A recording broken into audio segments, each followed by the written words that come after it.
یا آگے سوچ رہا ہے آف شور کمپنی کے اندر کوئی حصے ڈالنے کا، تو اب یہ کہہ دیا کہ جی اگر 10% سے کم ہے تو پھر آپ کو ڈکلیئر کرنے کی ضرورت نہیں ہے.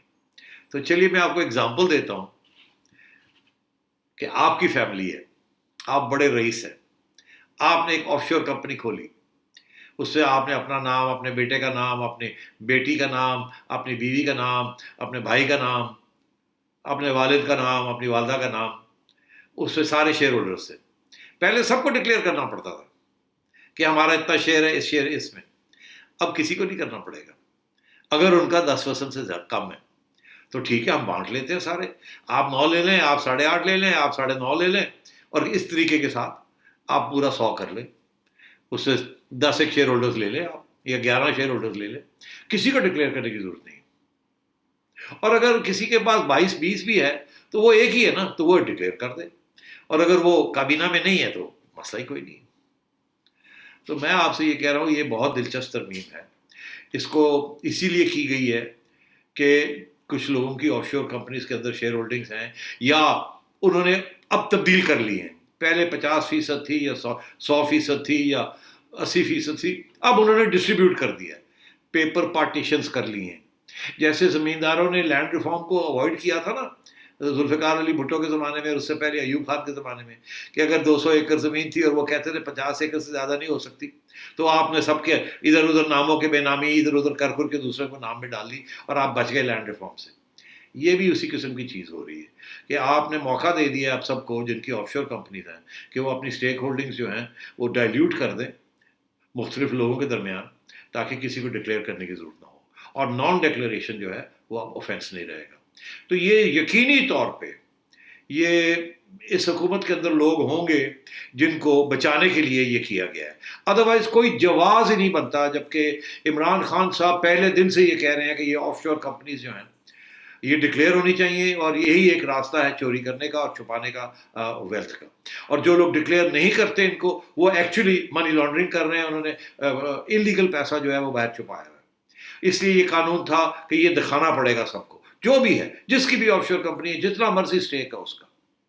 تو تمکنت آج کے بعد میرا خیال ہے کوئی خاص ڈیکلیریشنز آف شور کمپنیز کی نہیں ہوں گی، کیونکہ اگلی ریٹرن آپ نے جولائی میں کرنی ہے، جون میں. جون 30 ہے اس کی ڈیٹ. جون 30 سے پہلے آپ کے جو شیئر ہولڈنگز ہیں آف شور کمپنیز میں، لوگوں، امیر لوگوں، چور لوگوں، ان کو آپ 10% سے کم لے آئے، سبھی لوگ. تو کسی کو بھی ڈکلیئر کرنے کی ضرورت نہیں پڑے گی.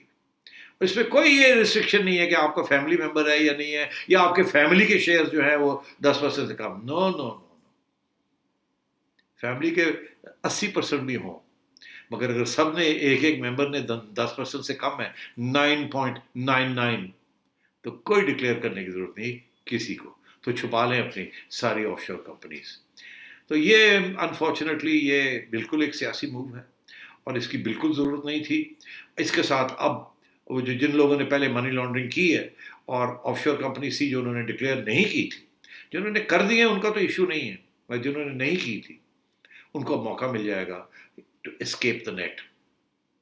اور آگے جا کے بھی اگر اس کو چھپانا چاہیں گے کہ اگلی دفعہ ڈکلیئر کرنے کی ضرورت نہیں ہے، تو وہ اپنے شیئر ہولڈنگ کو ایڈجسٹ کر لیں گے.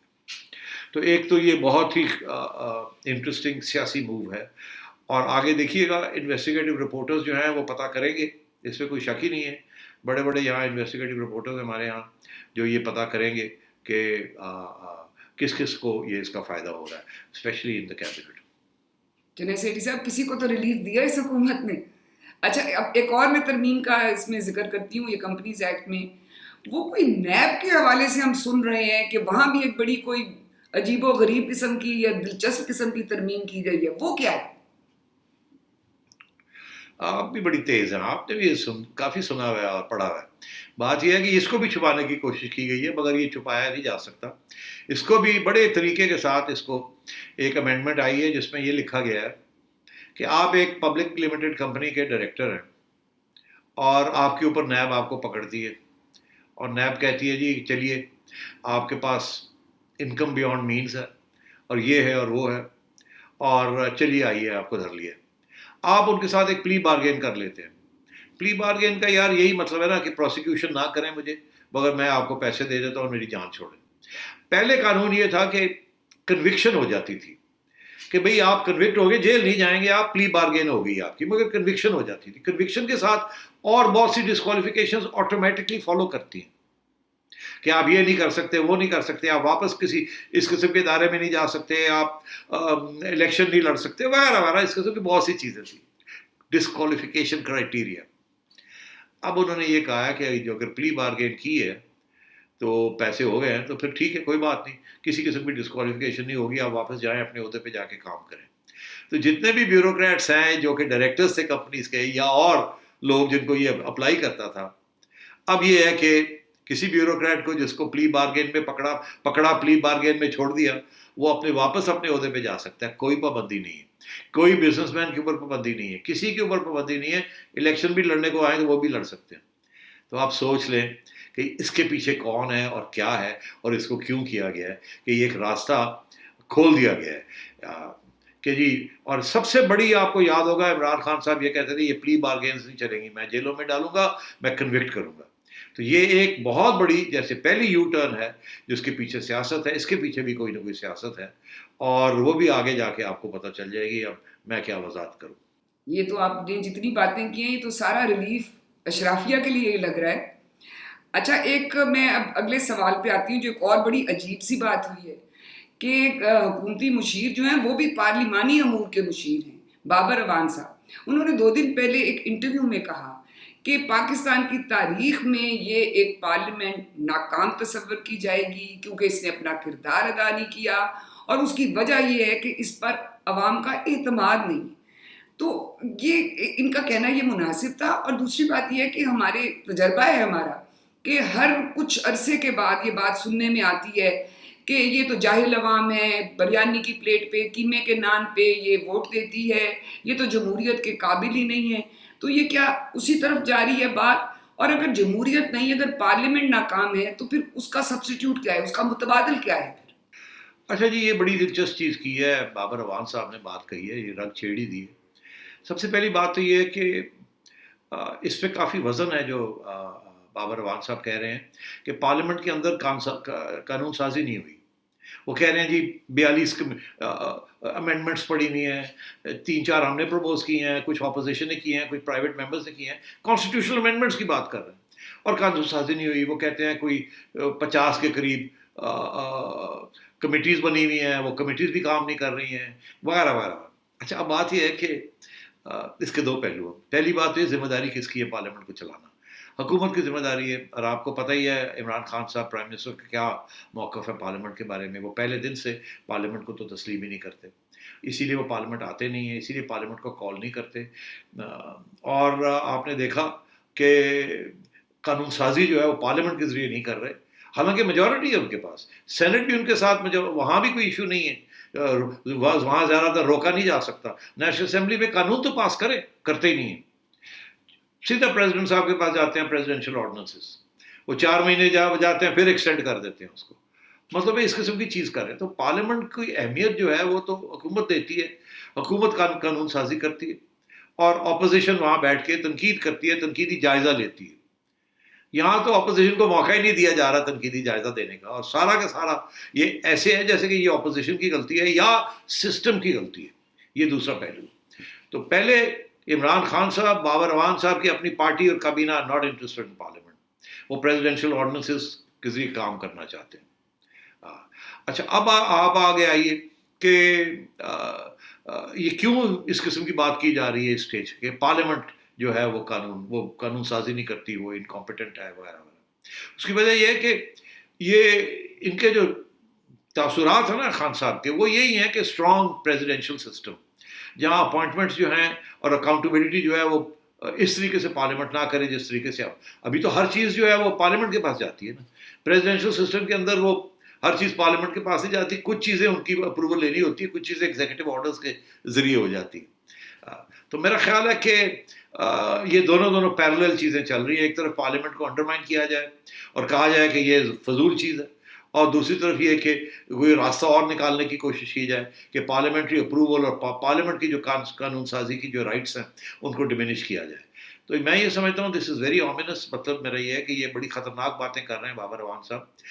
دیکھنا اب یہ ہے کہ کیا بابر اعوان صاحب خود اب پارلیمنٹری افیئرس کے وزیر بن چکے ہیں, کیا وہ اسپیڈ اپ کریں گے, اپوزیشن کو ساتھ لے کے قانون سازی کریں گے یا نہیں کریں گے, یا ویسے ہی روڈ بلاکیجز کریں گے اور پریزیڈنشیل آرڈیننسز کے ذریعے سارا کام کریں گے. جی اب تو یہ آنے والا وقت ہی بتائے گا کہ یہ کیا کریں گے. یہاں ہمیں بریک لینی ہے. بریک سے جب واپس آئیں گے تو لاک ڈاؤن کے حوالے سے جو حکومت نے ابھی اقدامات کیے ہیں ان پر بات کریں گے ایک وقفے کے بعد.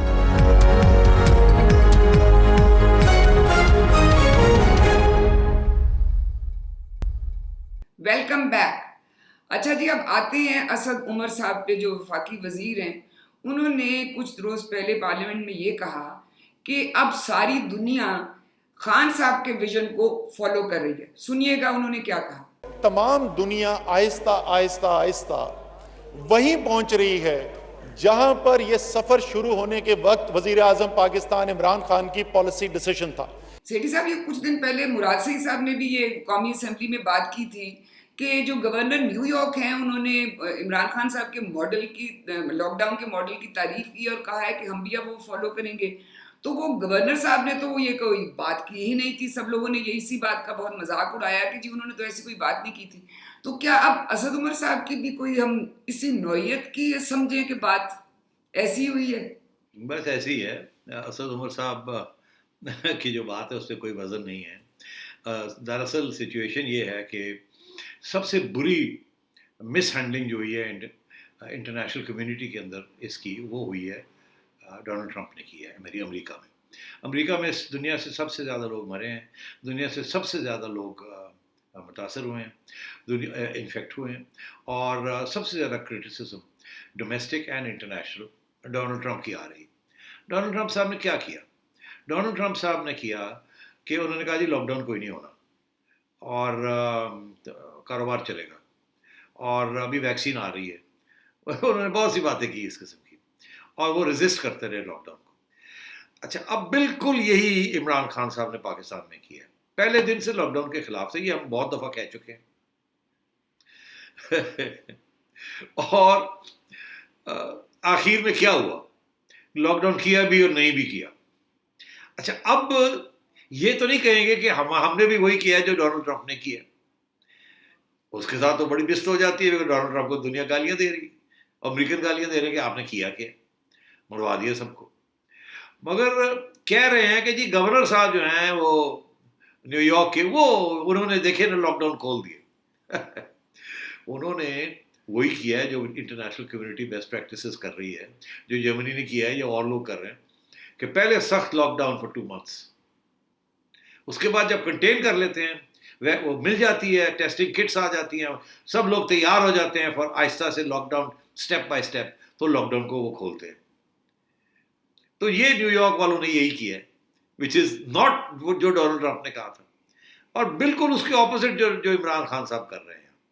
تو یہ کتنی زیادتی ہے کہ جہاں کمپیریزن کرنا چاہیے وہاں کر نہیں رہے ہیں, اور جہاں نہیں کرنا چاہیے وہاں لوگوں کو مس ریڈ کر رہے ہیں. آئی ایم سو سوری کہ ہمارے ہاں یہ جو پروپیگنڈا ہے اور فیک نیوز ہے, اور خصوصاً حکومت کی طرف سے, اس کی ضرورت نہیں تھی. وہ جو عمران خان صاحب نے پہلے دن موقف لیا تھا نا, ٹک جاتے اس کے اوپر اور کہتے نہیں میں نے نہیں لاک ڈاؤن کرنا. یہ کیا بات ہوئی کہ میں نے نہیں کرنا, پھر کر بھی دینا ہے, پھر سب کو بلا بھی لینا ہے, پھر کہنا نہیں ہم تو کر رہے ہیں مگر ادھر پروونسز خود اپنے فیصلے کر لیں. پھر جب پروونسز فیصلہ کرتے ہیں کہ ہم نے لاک ڈاؤن کرنا ہے جیسے سندھ, وہاں جا کے ان کی گالی گلوچ کر دینی کہ آپ کیوں کر رہے ہیں, اب لوگ یہاں مر رہے ہیں, ہم یہ کر رہے ہیں, ہم وہ کر رہے ہیں, آپ کیوں لاک ڈاؤن کر رہے ہیں. تو اس قسم کا فلسفہ یہاں چلتا رہا ہے تب نا. اسد عمر صاحب غلط بیانی کر رہے ہیں. مجھے افسوس ہے کہ وہ more loyal then the king کہا کہ بادشاہ سلامت سے بھی زیادہ لوئل ہیں یہ بادشاہ سلامت کو. بالکل ایسے نہیں ہوا, اس کا بالکل برعکس ہوا ہے. پاکستان نے وہی فارمولہ فالو کیا ہے جو ڈونلڈ ٹرمپ نے کیا ہے یا کرنے کی کوشش کی ہے, اور وہ بھی وہاں ناکام ہو گئے ہیں, یہ بھی یہاں ناکام ہو گئے ہیں. وہاں بھی امریکہ نمبر 1 بن گیا, اور یہ چھپا رہے ہیں, آپ کو بتا نہیں رہے ہیں کتنی انفیکشنز ہیں, ٹیسٹ ہی نہیں کر رہے. مگر اس وقت جب کہ اور کھولنے جا رہے ہیں لاک ڈاؤن کو, اور سہارا لے رہے ہیں نیو یارک کا جہاں انہوں نے کنٹین کر لیا تھا, اس کے بعد وہ اسٹیپ بائی اسٹیپ کر رہے ہیں. اب یہ سہارا اس کا لے کے یہ کہہ رہے ہیں کہ ہم کھول رہے ہیں, اور آپ دیکھیے گا اس کے ساتھ کتنی میسو انفیکشنز اور ہوں گی. ابھی آپ نے یہ لاک ڈاؤن کھولنے کی بات کی ہے, آپ نے کافی دن پہلے, 2 ہفتے تقریباً پہلے, ٹرانسپورٹ کے حوالے سے کچھ کہا تھا جو آج پورا ہو گیا. سنیے گا آپ نے کہا کیا تھا. میں آپ کو بتا رہا ہوں یہ کریں گے کیا. یہ بالکل کھول دیں گے ڈومیسٹک فلائٹ شائٹس, ٹرینیں شنیں, یہ بالکل موڈ میں ہے کھولنے کے. شیخ رشید صاحب ہٹ نہیں رہے ہیں, وہ کل بھی یہی کہہ رہے تھے, ابھی تک تو میری بات نہیں مانی انہوں نے. میں کل پھر جا رہا ہوں پرائم منسٹر کے پاس, میری امید ہے 2 دن کے بعد 3 دن کے بعد ٹرینیں کھول دیں گے, میری اتنی ٹرینیں کھول دیں, میرا یہ نقصان ہو گیا. یہ گن رہے ہیں روپے, یہ پیسے دیکھ رہے ہیں, ان کو جانوں کا فکر نہیں ہے. تو دیٹس دی ایٹیٹیوڈ. میں یہ سمجھتا ہوں یہ کھول دیں گے. یہ آپ کہہ رہے ہیں سوچیں گے, یہ سوچ سمجھیے کہ چلو تھوڑی دیر اور اس کو چلاؤ 2 3 دن کر کے, مگر یہ ایونچولی یہ سارا کچھ کھول دیں گے. اور یہ اس سٹیج پہ کھول رہے ہیں تب کرنا جب کہ بڑھ رہا ہے. تو جس طرح آپ نے کہا تھا کہ یہ سب کچھ کھول دیں گے, تو اب ڈومیسٹک فلائٹس بھی شروع ہو گئی ہیں, ٹرانسپورٹ, پبلک ٹرانسپورٹ, انٹرسٹی وہ شروع کر دی گئی ہے. آج ٹرینیں بھی انہوں نے کہا ہے 20 مئی سے کھول دی جائیں گی. تو وہ تو سب کچھ کھل گیا. تو یہ فیصلہ ویسے کیا کیوں ہے؟ کیونکہ اس سے آپ کو نہیں لگتا کہ اب کرونا بھی لوگوں کے ساتھ شہر شہر, گاؤں گاؤں سفر کرے گا اور پورے ملک میں اب پھیلے گا؟ بالکل ایسے ہی ہوگا تب کرنا جیسے آپ کہہ رہی ہیں. مگر میں آپ کو بتاؤں انہوں نے کیا کیا ہے. پہلے عمران خان صاحب نے لاک ڈاؤن کے خلاف پوری پروپیگنڈا کیا. جہاں لاک ڈاؤن ہو رہے تھے سندھ کے اندر, وہاں کرٹیسائز کیا, تنقید کی, ان کو انڈرمائن کیا, ان کو سابوٹاج کیا. اس کے بعد جب یہ بات کرنی شروع کی تو ظاہر ہے ہر جگہ پہ, صرف پاکستان میں نہیں دنیا میں ساری جگہ پہ کوئی لاک ڈاؤن نہیں چاہتا. عوام لاک ڈاؤن کے خلاف ہے, مگر کہیں عوام نے حکومت کی بات سنی اور لاک ڈاؤن کیا اور اپنے آپ کو بچا لیا, اور کہیں عوام بے چین ہو گئی اور احتجاج کرتی رہی کہ نہیں نہیں نہیں, کہیں کہیں احتجاج ہوا اور پریشر رہا ہر حکومت کے اوپر. مگر جرمنی, اس قسم کی جو حکومتیں ہیں, کوریا, ہانگ کانگ, سویڈن تو نہیں, ناروے, ڈنمارک, ان لوگوں نے جہاں لاک ڈاؤن کرنے سے کر دیے تھے. حالانکہ انہیں پتا تھا کہ شاید عوام کو یہ بات پسند نہیں آئے گی, کیونکہ عوام کو احساس نہیں تھا یہ کتنا سیریس ایشو ہے. یہ تو حکومت کو پتہ ہوتا ہے نا. اور پھر یہ بھی حکومتوں کے پاس پیسے نہیں تھے کسی کے پاس خیال کرنے کے, جو بے روزگاری ہونی تھی وغیرہ وغیرہ, تو ان لوگوں نے کہا یار مرتے تو مرنے دیں. تو عوام کی بے چینی, انہوں نے عوام کی بے چینی کو فیڈ کیا ہے. پہلے یہ کہا کہ ہے ہی کچھ نہیں, نوجوان کو تو ہوتا ہی نہیں ہے, ایک بندہ 100 مر جاتا ہے, اور وہ بھی بوڑھے, اور وہ بھی کوئی, ہمارے تو گرمیوں میں یہ ہو جائے گا, ویکسین آ جائے گی. ہر قسم کی بات کی لوگوں کو یہ تسلی دینے کے کہ ہونا ہی کچھ نہیں, فکر کی بات ہی نہیں.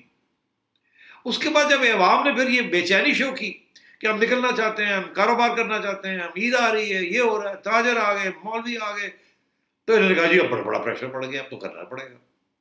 پہلے اکسایا, پہلے فیڈ کیا, پھر جب انہوں نے ری ایکٹ کیا تو پھر کہا جی ٹھیک ہے لاک ڈاؤن کھول دیتے ہیں. تو یہ ڈرامہ بازی ہمارے ساتھ ہوئی ہے. اور اب ہوگا کیا, اب ہوگا کیا, وہ یہ کہ اب بہت بڑے پیمانے کے اوپر یہ پھیلے گا, اس میں کوئی شک ہی نہیں ہے. اب اس کا کیا نتیجہ نکلتا ہے, کب تک یہ چلے گا, اور یہ کریں گے کیا, یہ ہر دوسرے دن آپ سنیے گا, یاد رکھیے گا, یہ بھی میرا کلپ نوٹ کر کے رکھیے گا کہ یہ چلائیں گے, پھر ان کو پتہ چلے گا اب یہ ہو گیا, پھر کہیں گے بند کر دو بند کر دو بند کر دو. فلائٹس شروع ہو جائیں گی, پھر فلائٹس بند ہو جائیں گی, ٹرینیں شروع ہو جائیں گی, پھر ٹرینیں بند ہو جائیں گی, پھر بڑھ جائیں گی, پھر کم ہو جائیں گی. یہ اس قسم کے ڈرامے چلیں گے اب. اور اب انہوں نے سندھ گورنمنٹ کے اوپر بھی پریشر ڈال دیا, اور پریشر ڈال کے ان کو بھی مجبور کر دیا. اب آپ سوچیے وہ کیا کریں گے, وہ ہینڈز اپ ہو جائیں گے کہ یار اب فائدہ کیا, اب یہ ٹرینیں بھی کھل گئی, آنا جانا آ گیا, ٹریفک آ گیا, کیا اب کریں گے, کیسے روکیں گے. تو یہ اب بیسکلی جا رہے ہیں اسی طرف, ہرڈ امیونٹی جس کی بات تھی کہ سارے پاکستان کو یہ ہو جائے, مغرو لتھے, جنہیں مرنا مرے, جنہیں بچنا بچے, تاکہ یہ ہم اس کو کنٹرول نہیں کر سکتے, نہ ہی ہم نے کوشش کرنی. یہ تو جو آپ نے بھی ذکر کیا ہے, اس پہ مجھے ایک شعر یاد آ گیا کہ وہ ہے نا کہ آپ باز نہیں آتی شعروں سے, آپ بات ہی ایسی کر دیتے ہیں تو پھر شعر یاد آ جاتا ہے. وہ شعر ہے جناب, وہ بے دردی سے سر کاٹیں امیر, اور میں کہوں ان سے حضور آہستہ آہستہ, جناب آہستہ آہستہ. تمکنت واہ واہ, یہ آہستہ آہستہ ہی مار رہے ہیں سب کو. مگر میں تھوڑی سی اس میں ترمیم کر دیتا ہوں. وہ یہ کہ شاعر امیر جو ہیں وہ بالکل صحیح کہہ رہے ہیں, مگر ہوا یہ ہے کہ امیر کا شعر جو ہے وہ امیروں پہ